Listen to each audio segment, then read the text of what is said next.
How we doing? Are we warm enough? How are we doing? Do we feel the warmth coming from our neighbors, coming from the sun? It's here for us. When we move, we feel it. My name is Reverend Paczulla. I am the minister at Wellsprings Congregation, which is a Unitarian Universalist congregation in Chester Springs. I'm also one of the co-founders of a group called Love Thy Neighbor Chester County, a multi-faith coalition of people who are standing up for the values of diversity and democracy and humanity in our area. And I'm one of your neighbors. I've been a resident in Phoenixville for the past 5 years, and I grew up just over the river in Montgomery County. I grew up in the suburbs. Show of hands, how many of us here today grew up in the suburbs? Oh, that's most of us. That's almost all of us. Yeah. I don't know if this matches how it felt for you, but I found the suburbs to be kind of isolating. Anybody else feel that? We had to get in the car to drive almost everywhere. We have a culture in the suburbs sometimes where we kind of keep to ourselves, right? We have these big lawns with fences around us. We don't really know our neighbors well. Maybe we know our neighbors well enough to borrow a snowblower after a big storm or let the kids play together out in the cul-de-sac. But we don't always know each other well enough to share what's really going on, to be vulnerable, to rely on each other when we're struggling or when we're scared or in times like we're in now when we need true community. Right? The American way, at least the one that I was taught as a white suburban kid, was to rely on yourself. That is what our capitalist system always asks of us, right? Self-sustaining, independent. But that's not how human beings work. We are interdependent. We are all shaped, our lives are shaped by the communities around us, and what we do shapes the lives of our neighbors. That is one of the things that personally drew me to a life of faith.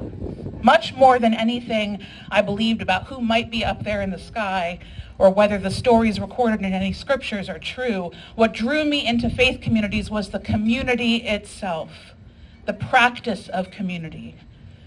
And just like any community, I'm sure if you've ever checked out a faith community, any of you ever been to one, were they perfect? Absolutely not. But for people of faith like me, and perhaps some of you, it was important to orient myself so that the bonds between us as people, the bonds of love all around us, were at the top of my list in how I organize my life. For some of us, if we are people of faith, that is love of a higher power, of some understanding. But for all of us, if we are people of faith, it should certainly be the love of our neighbors, the love of all of us who reflect the greater belovedness of community. When we put love first, that is not only important for our spiritual lives, but also for the work of tending to our community and tending to each other, which means it also matters that we put love first in the work of tending to our democracy. And our democracy needs all the help it can get right now, doesn't it? That is why whoever you are, no matter whether you are a person of faith today or no faith, it matters so much to me that you're here. Because we are living in times when knowing our neighbors may be the thing that saves us. And not just knowing, but giving a damn about what happens to each other, right? Reaching beyond the isolation of our fences and letting folks know how we feel about ICE kidnapping our neighbors. Letting folks know how we feel about entire state governments erasing transgender people from public life. How do we feel about that? Letting folks know how we feel about the housing crisis, which is really a greed crisis that's pushing people into tent cities set up in our own backyard. How do we feel about that?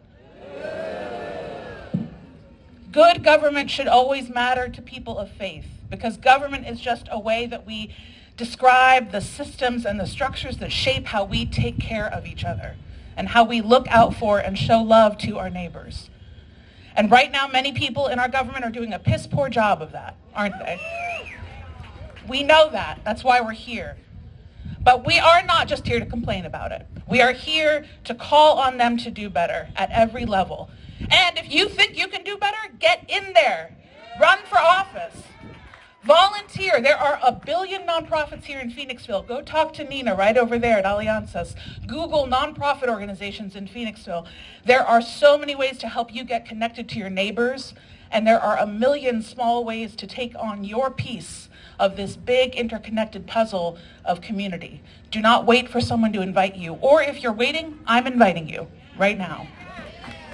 So in faith communities, we often do this thing called greet your neighbor, right? Before we leave for the day. So before I wrap up today, I'm going to ask you to just put your head on a swivel and look around, see someone that you don't know. And I'm going to ask you, maybe shake a hand or just give a wave, but say, at least I'm Lee, I'm Tim, I'm Nina. Thank you. This is just like how it happens at my church on Sundays. Now you're all going to talk and you're not going to want to come back. But before you leave today, that person that you just met, that person whose name you just learned, before you leave today, I want you to find them again on your walk out, and I just want you to ask them why they showed up today. I want you to ask them when you leave why they showed up today, and then I want you to listen to their answer. Nothing else but that. But that's good practice for us, all of us suburbanites. We need the practice, right, at reaching beyond our fences and doing the good and meaningful and democracy-sustaining work of knowing our neighbors and showing up for the people and the community that is made in the image of love. Thank you.